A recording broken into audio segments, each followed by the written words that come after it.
We welcome you to Conversations and Coffee today. On this 4th day of August, 2022. Amazing, huh? I see heads going, yes. I'm Ellen O'Shaughnessy, coordinator of the program, and we're delighted you're with us, and delighted to have today Marsha Mack, adjunct professor of art at The Ohio State University, and here as our artist in residence, the Cultural Arts Center. We're so happy to have you with us. And we're going to enjoy what Marsha calls us to in bringing food, candy, culture together. Marsha works with a diverse range of materials, techniques, has her artistic practice serves as a means to analyze and subvert common symbols and commercial imagery across cultural and emotional strata.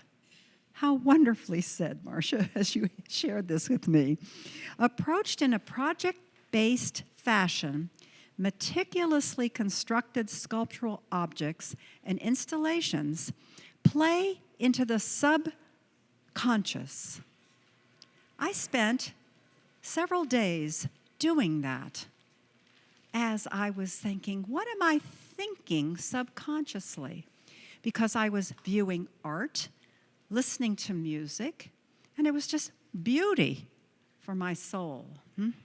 And as she says, harnessing a lush, decidedly feminine aesthetic, widely accepted associations of beauty, mass production, and formation of identity, they're playfully challenged, allowing for simultaneous delight and introspection.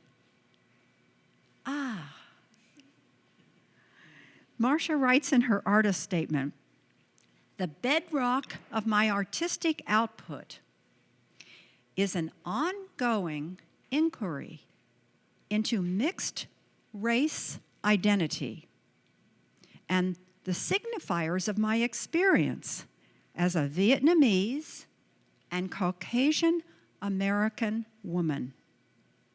How and when I choose to claim my Vietnamese identity, the commercial products, food, objects that have qualified my understanding of my heritage and my lifelong negotiation between belonging and difference are reoccurring themes continually renewed as a site of exploration." You never stop, do you? It is ongoing beauty.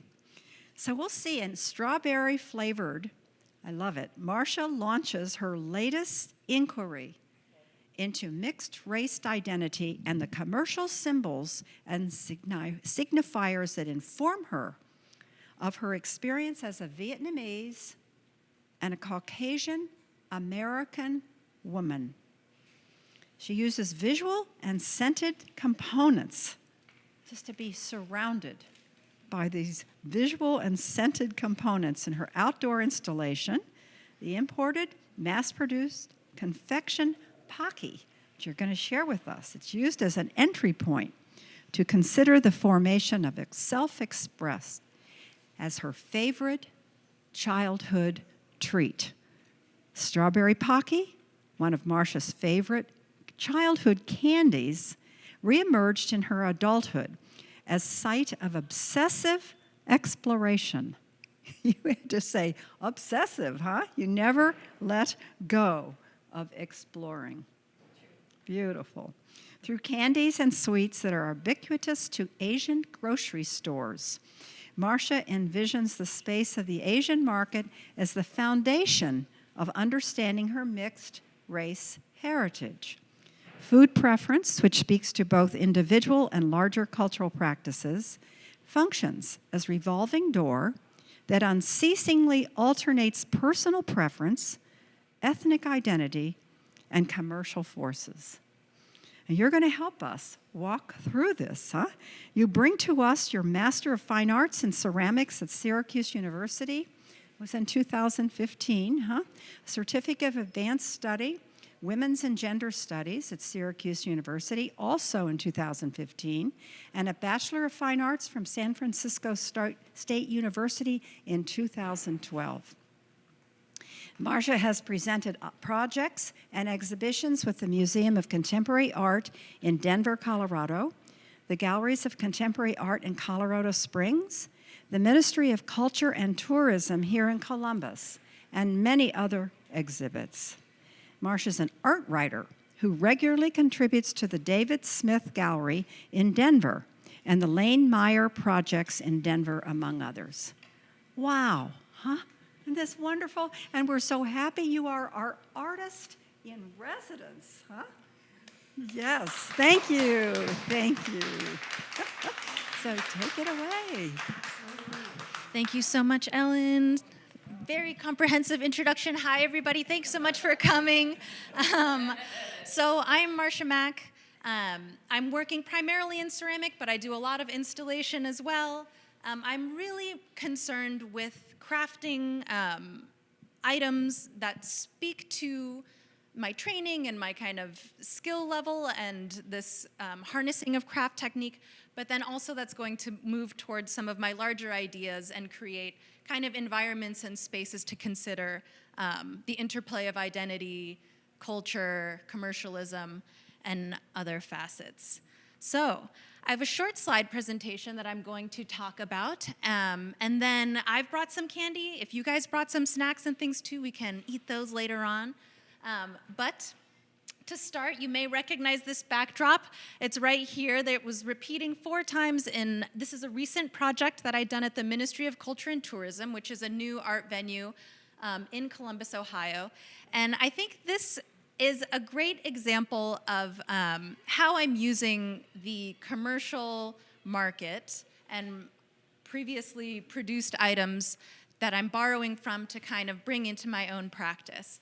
And so I have never been to this beach. I did not Photoshop these hilarious palm trees on here. What I did do is go on the internet and source this backdrop and 3 others. And so it's important to me I am fully capable of photoshopping this and having them printed, but I like sourcing these items out in the wild, as I call it, because I think that that's speaking to the place where, money and consumerism come to play. Like, it is important to me that these items come from that source. And so working through this a little bit. So you may have seen I have a heat lamp tree from this show over by the door. I have this giant shell with a little self-portrait inside. But this project is really taking a lot of the symbols that I've been working with that I'll get into a little bit in a moment, and then kind of bringing them together, mixing them around, and then kind of enjoying however that manifests. So on this project, we have strawberries that are coming through on here. This was a strawberry milk fountain. And so I'm using the strawberry is one thing that recurs a lot. White rabbits recur. And so I'm interpreting these as personal symbol that I've sourced originally from candy boxes. So I don't just do ceramics. I work really with whatever I need to. I do a little performance if the project calls. These are 2 wall works. They're about 5 feet tall each. And so they're designed after strawberry Pocky boxes, which it's a strawberry cream covered biscuit stick. They're great. I did not bring any today, but they're very good. And so in taking this kind of design from the commercial package, I'm making a direct reference to that, but then also kind of celebrating that eye for design, that the design sensibility specifically made to market products. And so a lot of my reasoning behind that is I feel like there's such an emphasis today in America, but really worldwide, capitalism.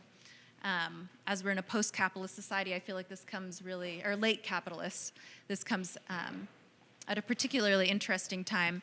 But so many of us, I believe, have an idea about the formation of identity as being something that you can purchase, something, if you drive a certain car, does that say something about you?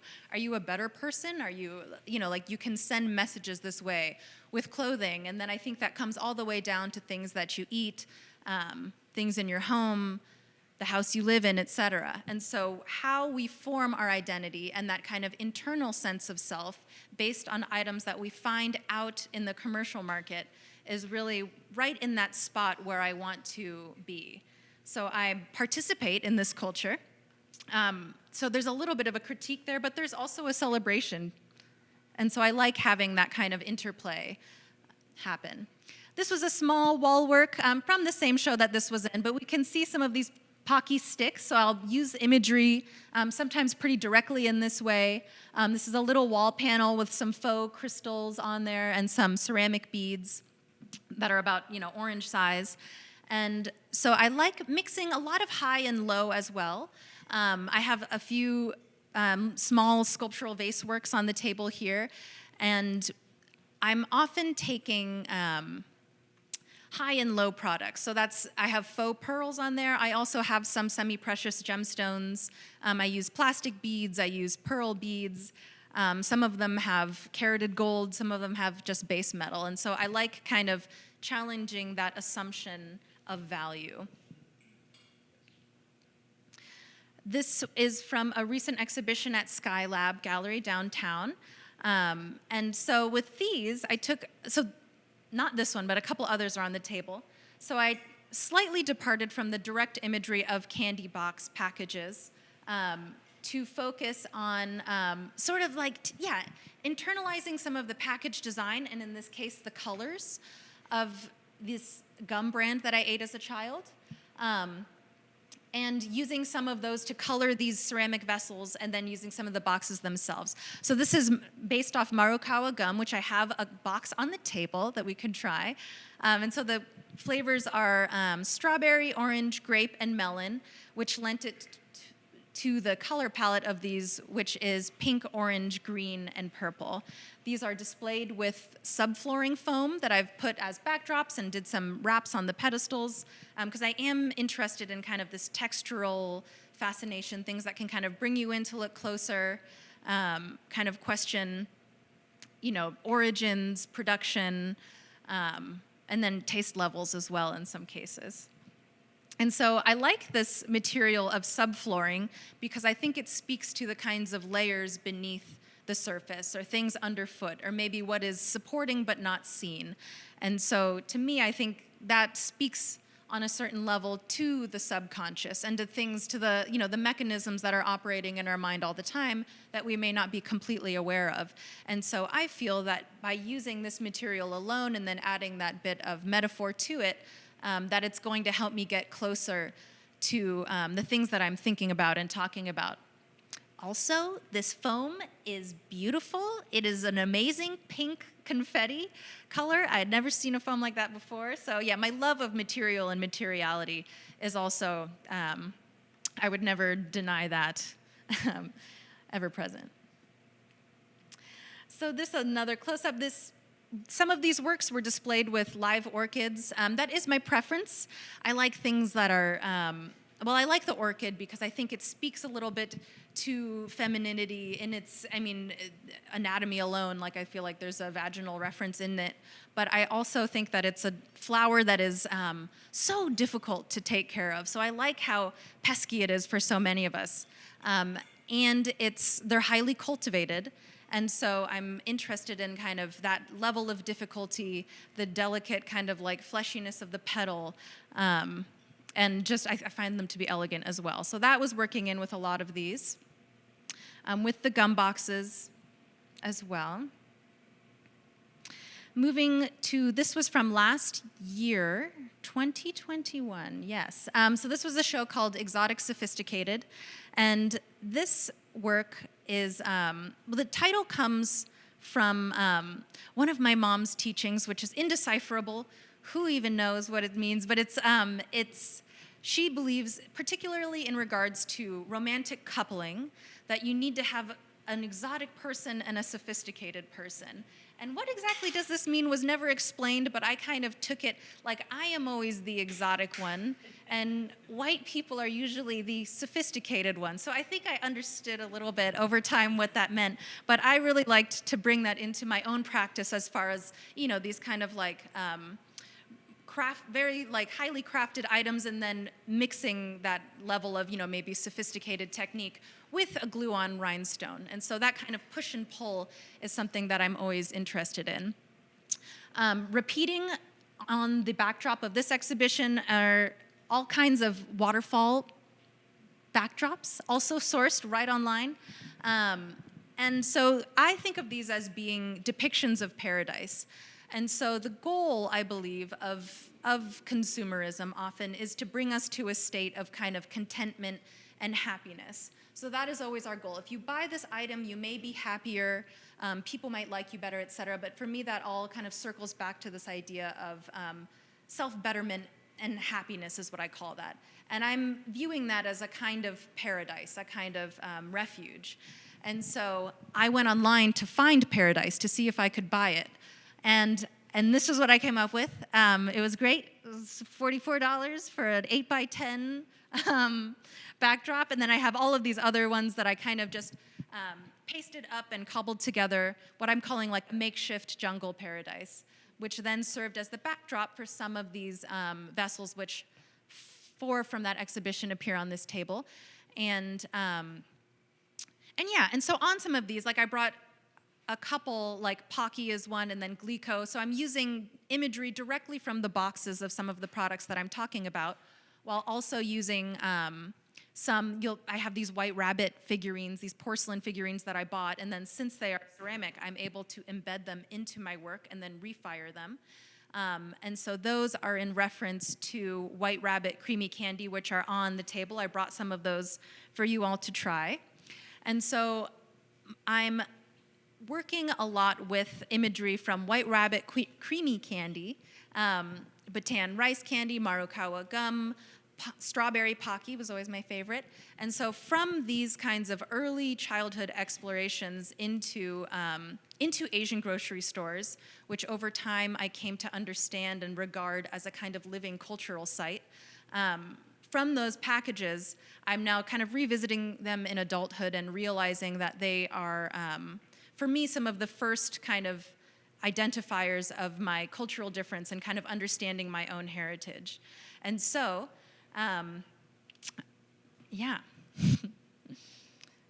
this one is on the table. So this one you'll see has some of those white rabbit porcelain figurines embedded into it. And then just because of the nature of clay, it creates these fissures and these cracks around it. But I like that rupture site. I think, again, that's kind of speaking to a control and then a spontaneous quality of the material, and then also perhaps to an interior-exterior quality. And then the strawberry just marching around this piece and throughout works are something that I am going to keep doing. This was a piece from that exhibition as well. So I like using things that are colorful. I like things that are playful and draw you in. But then also, if you want to dig a little deeper, if you want to start talking about some of these symbols and is the kind of problematic quality of trying to form identity based on commercial products, then I think these conversations are all in these works. So it's really kind of like a level of engagement where people can kind of, come as you are. Moving on, this was a project in 2019 called Juice Cleanse at a project space in Denver called Lane Meyer Projects. And what I did for this one was I went on a juice cleanse, so like a multi-day juice cleanse, and I'd ended up sourcing one online. It was a celebrity. It was Kim Kardashian's favorite juice cleanse, and then I replicated that and did it at home. And so part of this project was thinking and critiquing a lot of culture that claims, again, to kind of, self-help, kind of new age health culture that is always changing. Our fad diets change all of the time. And this idea of this kind of like vital nourishment and nutrition, and now all of a sudden, we can't eat bread, like you can't eat sugar, you can't eat fat. Now, and there is very real science behind it. However, why is it changing every couple years? And why does that jolt people around so much? And I think underneath all of that, there is the whole reason to do this is for a level of happiness and for what I would deem as like a kind of embedded kind of importance on like a type of purity, like that a body that eats only like the purest items is somehow then more pure. And so once I found that I was being marketed to in this way, I became a little suspicious, so I decided to try it out. And I was thinking of it as a durational performance. So while on this juice cleanse, it was very unpleasant, but I was keeping track of my cravings throughout the entire time. And so that's where the titles and the imagery come from for this project. So this was day 2, 11:17 a.m. Bangkuan, and then with fish sauce. So then I broke this one down into 2 works. And so this is a packaging from like a Bangkuan, like Vietnamese dish, and then my mom's and my favorite fish sauce, which is 3 crabs. And it was fun doing this project because I wanted to do this because I feel so much that food is integral to how we form our identities and our cultures. While going through this, my cravings were pretty much split down the middle with kind of Vietnamese food that my mom would make versus like highly processed American food. So one of the pieces from that project is on the table. That's nachos with, not with melted cheese. I want the queso, I want the plastic cheese. And other things that I'd wanted were corn dogs, chicken nuggets, and also a bowl of pho. So beef pho was what I wanted. And day 2, also at 11, anyhow. Yes, so what I'd done here was used a lot of these found objects that I then transformed a little bit. And so this was just a soup bowl that I gold leafed inside and put 4 star anise pods in it. Again, I can make a bowl like this, but it's really more interesting for me to take these items and symbols out of commercial spaces. I think there's a built-in kind of legibility. Like everybody recognizes this soup bowl. Maybe you already have a relationship with this kind of bowl. And so now we have a baseline to begin kind of building from. And then this was displayed with this paradise lenticular. So again, like this kind of idea of getting to this happy place that may or may not exist, that's always moving, that's always changing, that may or may not be bought or sold for the low price of $11.99. So I wanted to put that there too. So this bowl of pho in paradise was part of that project as well. And I wanted to keep this brief so we'd have time to do some snacking and the like. So thank you for coming.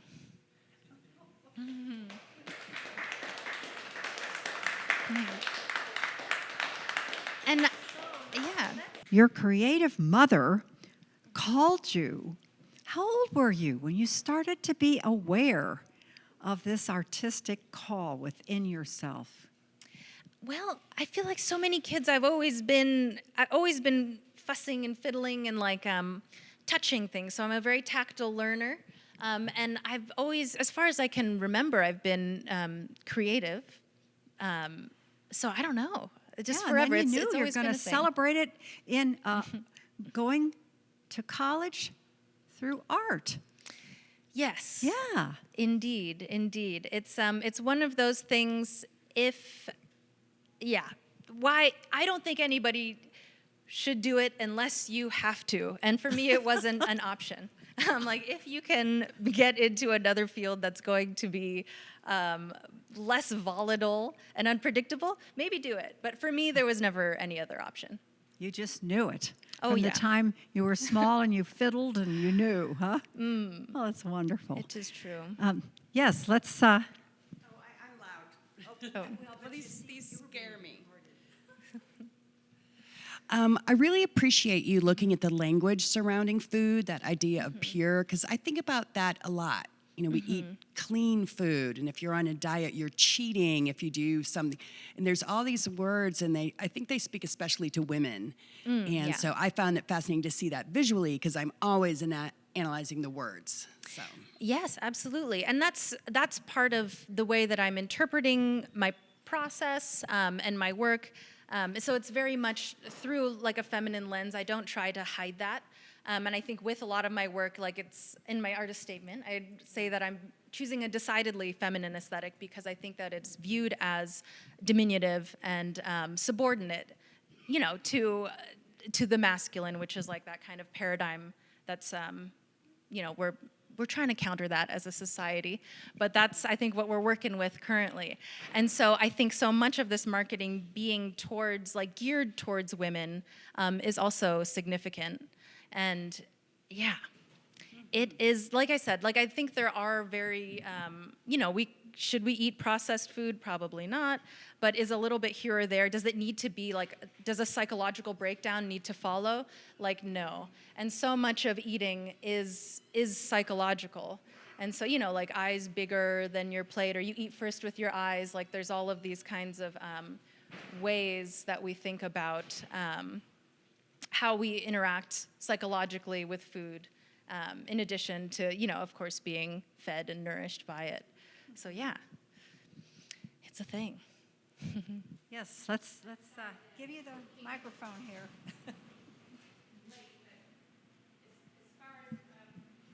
Here you go.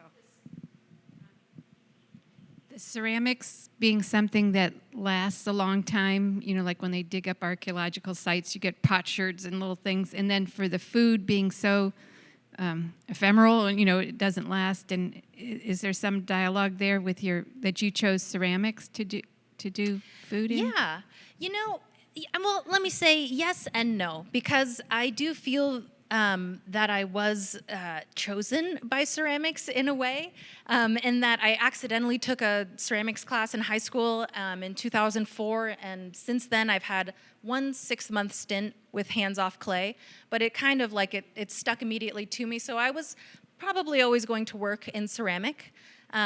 But I mean, the significance of its permanence is not lost on me by any means.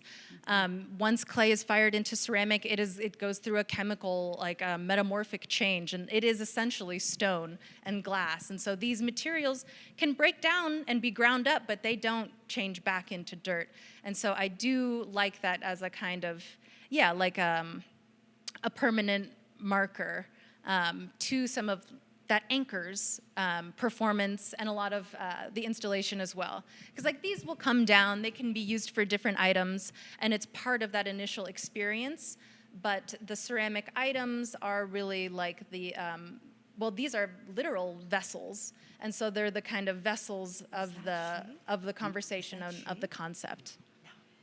Mm-hmm. Thank you. Yes. Brad, our artist of last week. Huh? You go ahead. No, you go ahead. Hi, Marsha. Thank you. It was a great presentation. I really love your ideas. And I've thought about this a lot, about the consumerism of diets and things like that. I thought we're always to keep people confused so you can purchase the next thing that will make you happy. You know, I always see news programs talk about disasters one after another, and then on the next thing is something that'll soothe you, you know, from all that anxiety you just watched. You know, get this, you'll feel better, you know, you'll be better. You'll be in a better world than the one they just showed you if you purchase this thing. And I told you earlier, I grew up in California because my father worked for this company that was opening markets in Asia. And it was ice cream. And when I got older, I often thought, well, that's odd, you know, to a population of people who are lactose intolerant. But it was a huge market, and so they opened it anyway. Drumstick ice cream cones and push-ups. He designed the equipment that automated these things.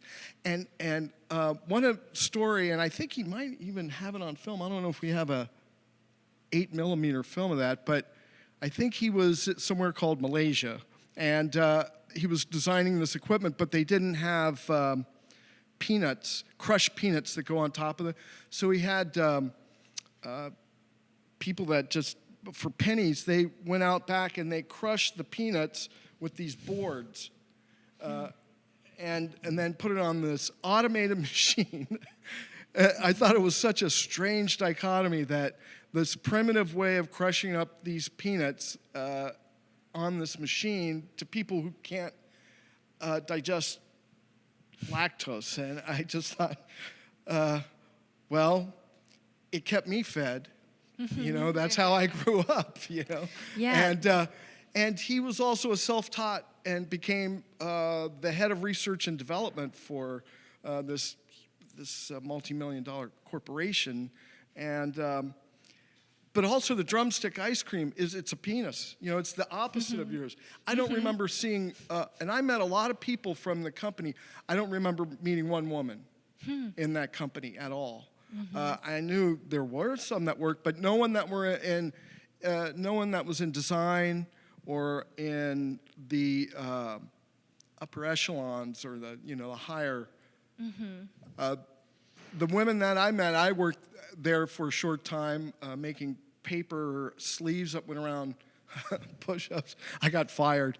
But anyway, but there was a woman there, a couple women that worked there in that and on those machines, which I always kind of try to figure that strange, untouchable dichotomy, that weird juxtaposition, contradiction going on. And I really loved your presentation because I'm still confused about that, you know. Women in the factory, or in business, that's just power. Yeah, that's right. Patriarchy. That's status quo. I understand that. And that's why I brought it up. Yeah, no, it's there. And like you said, like those kinds of modes of production, like the hand crushing of peanuts, like those, I think that's all embedded when you're using products that are ordered from overseas, which often mine are. I'm sourcing a lot of these on AliExpress or Amazon and realizing that these trade routes and, modes of production involve often these different kind of like cultural power disparities, and I'm interested in that. And so, as with so much of how I'm putting these things together, there's the participation in tandem with the kind of questioning or the critique. And so that is such an amazing story and history with the drumsticks. Thank you for sharing that. Sure. I have a question. I just wondered when you had the candy, did you go with your mom to the store? How did you actually acquire it? Did she bring it home to you? That sort of thing. Oh no, I would go. So I grew up in Santa Fe, California, and there was this one. It's still there. The Asian grocery store was aptly called Asian Market, and we would take the bus over there and get our banh mi, get our supplies. And I didn't know what anything was, so I would just like go into the candy section and like kind of pick my favorites. And so now those childhood favorites are reemerging in different projects. But that was how. And so that was my, over time, I'm fascinated. I love the Asian grocery store. And I'm kind of saying that as like a monolithic term because so often in the US, these Asian grocery stores are, some may be more specifically Chinese, Japanese, Korean, et cetera. But more often than not, they're serving the entire Asian diaspora. So like the Asian market is for just any kind of Asian out there. And so that's kind of like how I came to think of it.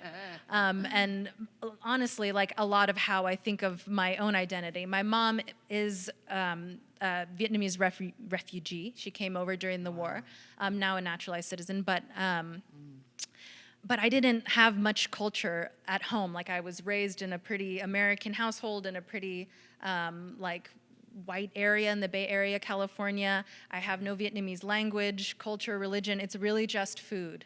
So that's always been my kind of entry point via my mom's cooking or in the Asian grocery store where I'm as comfortable as can be. I'm intrigued, I'm energized by it. But it was interesting to learn that some people are a little bit hesitant. Like, yes, there are strange smells in the dried fish section, but it's exciting. And like get something, these days you can just get any ingredient and kind of Google what to do with it and make something out of it. And so, I completely encourage that. And also to support these like smaller, often grassroots businesses and just taste cool candies. They have different flavors, like salted egg is one that comes up in a lot of candies and snacks. There's so much out there, guys. So yeah, Asian grocery store. Woo. Ooh, I have a few. I like Sunrise a lot on Bethel, and I go to Yaoli on North High a lot, and then Lot is a more Korean one also on High Street. Is Four Seas just relocated? They're really good. I just went. But really any of them. And sometimes even the smaller and the stranger, and like, I like those a lot. I like getting a feeling from the place where I'm getting supplies and groceries. Marsha, I wanted to jump in for a second. I know we want to get to eating here soon, but I just wanted to talk a little bit about the residency program really quickly. Sure.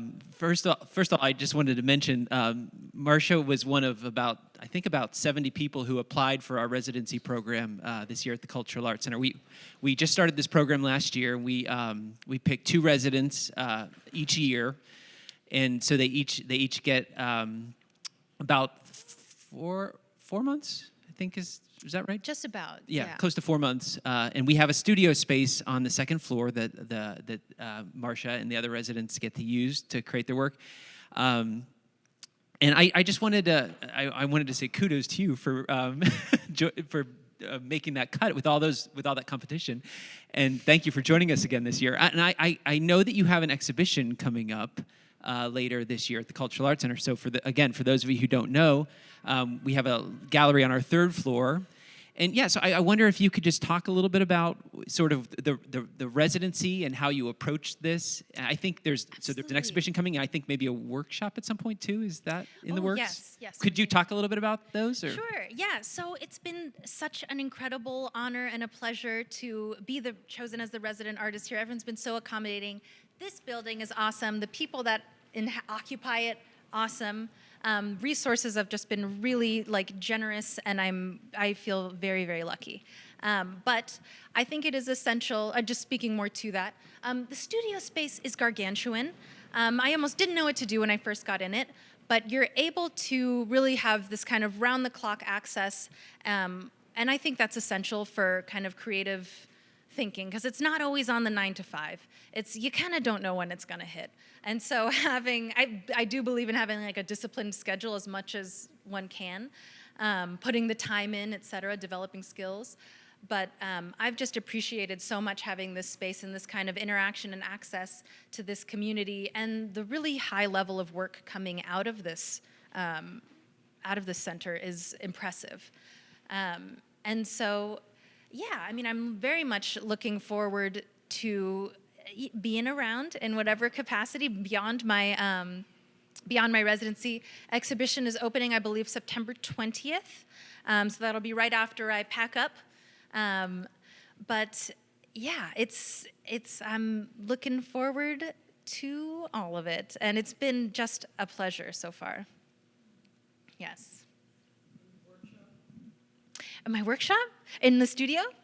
Oh, my workshop. That's right. Yes. So coming up, I'm going to be doing a Scrafito workshop, and so it will be. I will have some clay slabs prepared for everybody, and what Scrafito is a layer of slip, or you scratch into a solid color of ceramic.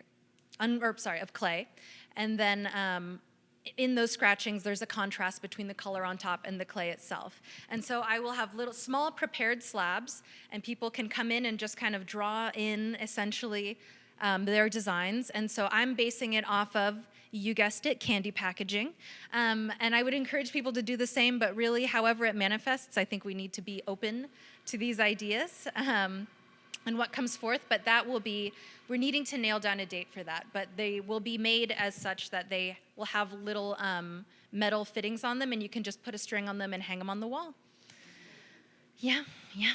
Well, individuals brought different things, like Jeff, tell us about the Hershey Kisses. Mm-hmm. Yes, I brought some Hershey Kisses. I largely brought them because we had a huge bag of them left over from 2 birthday parties we had this month. But I was thinking about that. They've always been, I don't know if they're my favorite candy, but they've always been kind of special. It kind of remind me of Christmas in a way. I think that was kind of a special thing when I was a kid, like having some kind of treat like that. I always thought there was something kind of adorable about having a kiss or giving someone a kiss. It's kind of genius, but they're certainly tasty. Brad, you brought some ice cream. Did you bring ice cream? Yeah. Okay. Okay, Jeff. Good. Sure. And I see think other we can things here. kind of get up and try Well, stuff. tell Would us you like about this? those. You brought them in. Tell us why you brought them. Who, me? Yeah. Okay. I brought Reese cups because I love them, but I also like the act of eating them. They're kind of like Oreos. How do you eat it? I like to do like a typewriter all around the edges to get all the chocolate first. So then I'm left with like this peanut butter hockey puck. And I brought them in, and everyone's like, oh, Reese cups, so I know I'm not the only one. Anybody else? Yes, Tom. I brought a jar of Kalamata olives to celebrate my second life as a Peace Corps volunteer in Botswana, where, well, if I wouldn't bring anything from traditional Swana cuisine because that was basically you boiled a pot of water, made a thick cornmeal porridge, and then added whatever you could find to it. So, a cookbook for traditional Swana cuisine would be about 2 pages long. But while I was there, Southern Africa is this amazing melding of cultures from around the world, and it was one afternoon I got invited to join a group of other singles, and we went out for a picnic near the town's reservoir, and the veterinarian in the group had brought a can of Kalamata olives, and I'd always enjoyed California black olives and Spanish olives with pimento, but had never had true Greek olives, and I think I polished off 3/4 of that can.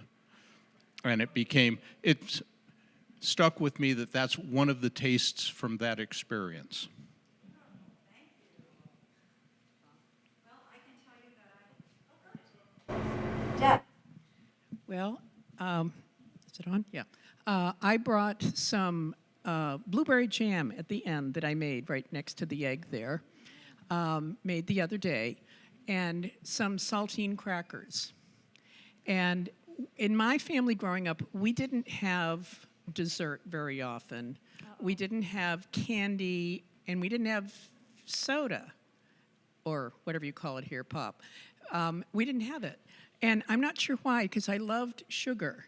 But we did have jelly, and my mother made grape jelly all the time. So I have taken that on. I don't grow grapes here, but I do collect different fruits and make jams and jellies. And the snack was to have it on saltines, and because that was the cracker we had. I also brought a few, not a lot, but a few cherry tomatoes from my garden. We always had a garden, and cherry tomatoes were something you could go and snack on. So thoughtful. Thank you. I brought Oreos. My brother and I would come home from school, and we would get in front of the TV and watch I Dream of Jeannie and eat Oreos. And that's just like, I don't know why, but we did. And milk, but I didn't bring milk. So that's So it. specific. I love that. Yeah. Anyone else?